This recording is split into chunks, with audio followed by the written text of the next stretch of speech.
அன்பு சொந்தங்களே, நம்மளுடைய சேனலை பார்க்குற அனைத்து அன்பு உள்ளவங்களும் நம்மளுடைய சேனலை சப்ஸ்கிரைப் பண்ணிட்டு பார்த்தீங்கன்னா எனக்கு கொஞ்சம் யூஸ்ஃபுல்லாக இருக்கும். இப்போ அவங்க வீடியோக்குள்ளே போகலாம். தவம் நீயடி எனக்கு பாகம் 10.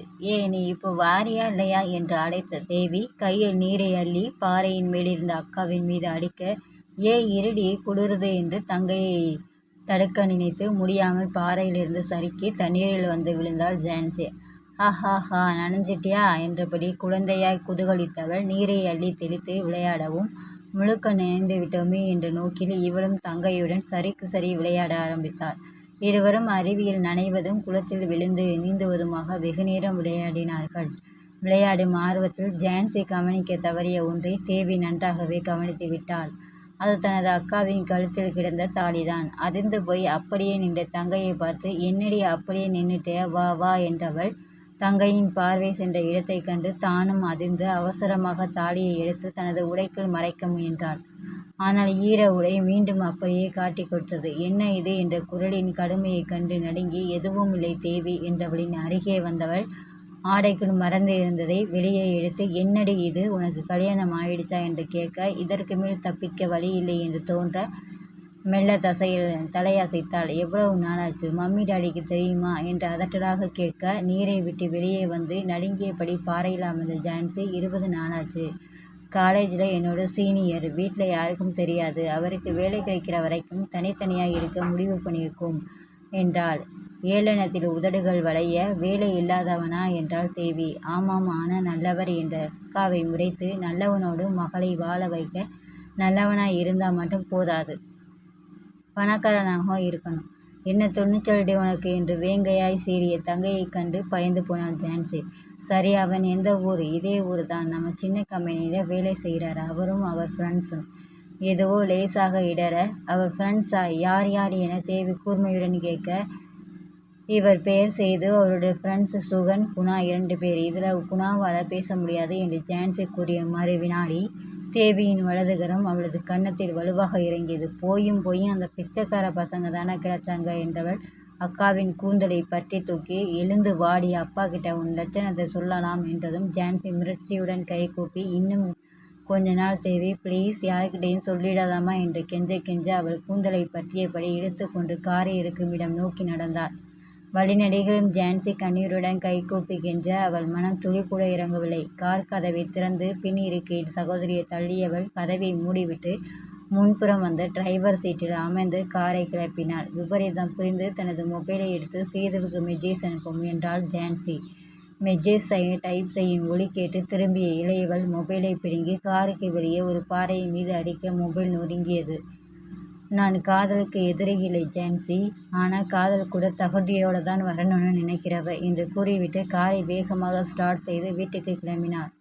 மனிதனின் வாழ்விற்கு முகவரியும் சாவுக்கு முகவுரையும் முடிவு செய்யும் காதல். தரம் பார்த்து வந்தால் அது தகாத காதல். தகுதி பார்த்து வருவதற்கு காதல் பதவியோ உதவியோ அல்ல. காதல் என்பது நீர்மேல் நடக்கும் வித்தை, நெருப்பில் குளிக்கும் வழி, கடலில் மூழ்கும் பயம், காற்றில் கரையும் சுகம், சூரியனின் சூட்டையும் மலையின் ஈரத்தையும் ஒன்றென புரிந்திடும். சமத்துவவாதிகள் எங்கிருக்கின்றன? ஆத்திரம் கண்களை மறைக்க ஆவேசமாக கூந்தலை சிலுப்பியபடி காரை விட்டு இறங்கிய தேவி காரின் பின் கதவை திறந்து அழுது கொண்டு இருந்த அக்காவின் கையை பிடித்து வெளியே இழுக்க, அந்த நிமிடம் கூட தங்கையை நோக்கி கை கூப்பி, தயவு செஞ்சு வீட்டில் சொல்லாத தேவி, அவருக்கு வேலை கிடைக்கிற வரைக்கும் தான் ப்ளீஸ் என்று கெஞ்சவும் துளி கூட அசையவில்லை தேவி. மூத்தவளை இழுத்தபடி வீட்டுக்கு நுழைந்த செல்ல மகளை கண்டு படித்து கொண்டிருந்த பேப்பரை போட்டுவிட்டு பதட்டமாக எழுந்த நல்லுவின் முன்பு வந்து நின்றாள் தேவி. இதுதான் நீங்கள் குடும்ப கௌரவத்தை காப்பாற்றுற லட்சணமா டாடி என்று எடுத்த எடுப்பில் சூடாக கேட்க, என்னடா பாப்பா நடந்தது? முகத்தை மூடிக்கொண்டு கதறும் மூத்த மகளை பார்த்தபடி சாவதானமாக கேட்டார். என்ன நடந்ததா என்று கர்ச்சனையாக ஆரம்பித்தவள் சுற்றிடம் நின்று வேடிக்கை பார்த்த வேலைக்காரர்களை கவனித்துவிட்டு, இன்னும் 2 நிமிஷத்தில் எல்லாரும் பங்களாவுக்கு வெளியே போய் நிற்கணும். அவுட் என்று ஆள்காட்டி விரலை காட்டி நாய்களை விரட்டுவது போல் துரத்தவும் அத்தனை பேரும் நிமிடத்தில் இடத்தை காலி செய்தனர். ஜான்சி இன்னும் முகத்தை மூடிக்கொண்டு அழுதபடி இருக்க அவளை நெருங்கிய தேவி, உங்கள் மூத்த மகளுக்கு கல்யாணம் ஆயிடுச்சு டாடி. மேரேஜ் முடிஞ்சு 20 நாள் ஆகுதாம். அதுவும் ஒரு பிளாட்பாரத்து நாய்க்கு கழுத்தை நீட்டியிருக்கா என்று கொஞ்சம் கூட கோபம் குறையாமல் அடக்கி வைத்த குரலில் கூறவும், என்ன பாப்பா சொல்ற? அதிர்ந்து போய் எழுந்து நின்றார் நல்லு. ஆமாம் டாடி, நம்ம கம்பெனியில் வேலை செய்கிற எவனோ ஒரு அனாதையை காதலிச்சு மேரேஜ் பண்ணிக்கிட்டு உங்களுக்கு தெரியாமல் இதே வீட்டில் இருந்திருக்கா. இது தெரியாமல் நீங்களும் மம்மியும் இதே வீட்டில் இருந்திருக்கீங்க. வந்த ஒரே நாளில் எனக்கு தெரிஞ்சிடுச்சு.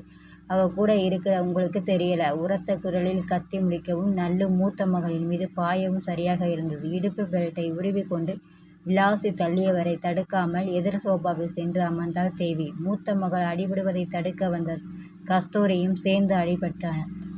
அவ்வளவு துணிச்சலாடி உனக்கு என்று கேட்டு கேட்டு அடித்தவரை, அடித்தது போதும் நிறுத்துங்க டேடி, கைவிட்டு போன பிறகு அடித்து என்ன ஆகப் போகுது? எனக்கென்னவோ அவளுக்கு பதிலாக உங்கள் 2 பேரையும் தான் அடிக்கணும் என்று தனது வார்த்தைகளாலேயே நல்லுவுக்கு வெறியேற்றவும் ஜான்சியின் உடல் நார் நாராக கிழியும்படி அடித்தார் நல்லு. வேகமாக எழுந்து வந்து அவரின் கையை பிடித்து தடுத்த தேவி, செத்து தொலைஞ்சிடா போறா டேடி, முதல்ல என்ன நடந்ததுன்னு விசாரிங்க, அடுத்து என்ன பண்ண போறீங்கன்னு யோசிங்க. என்னை பொறுத்தவரை நல்லுவுக்கு மருமகனா ஒரு கோடீஸ்வரன் தான் வரணும். எந்த பிச்சைக்காரனையும் இந்த வீட்டு வாசப்படியை கூட மிதிக்க விட மாட்டேன். வீரமாக நெஞ்சை நிமித்தி பேசினாள். தன் இளைய மகள் அருகே வந்த நல்லு மகளை தோளோடு அணைத்து, இதோ பாருங்கடி, இவ தான் என் மக. அப்பனுக்கு அவமானம் வராமல் எப்படி நடந்துக்கணும்னு தெரிஞ்சவ. இனி இவ போதும் எனக்கு. நீங்கள் 2 பேரும் எங்கேயாவது போய் சாவுங்கடி என்று இரக்கமே இல்லாமல் பேசவும் தாயும் மகனும் கட்டி கொண்டு அழுதன.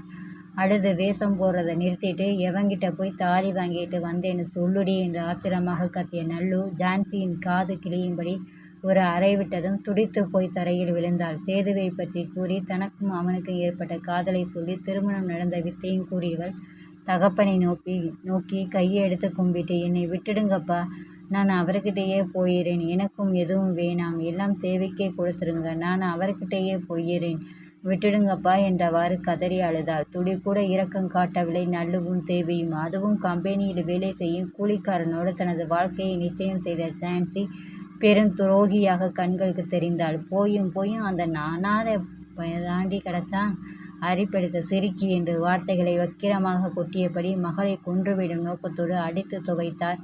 தானாகவே சோர்ந்து போய் சோபாவில் அமர்ந்தார். தொடரும். உங்களுக்கு இந்த வீடியோ பிடிச்சிருந்தா லைக் பண்ணுங்கள், ஷேர் பண்ணுங்கள், சப்ஸ்கிரைப் பண்ணுங்கள். தேங்க்ஸ் ஃபார் வாட்சிங்.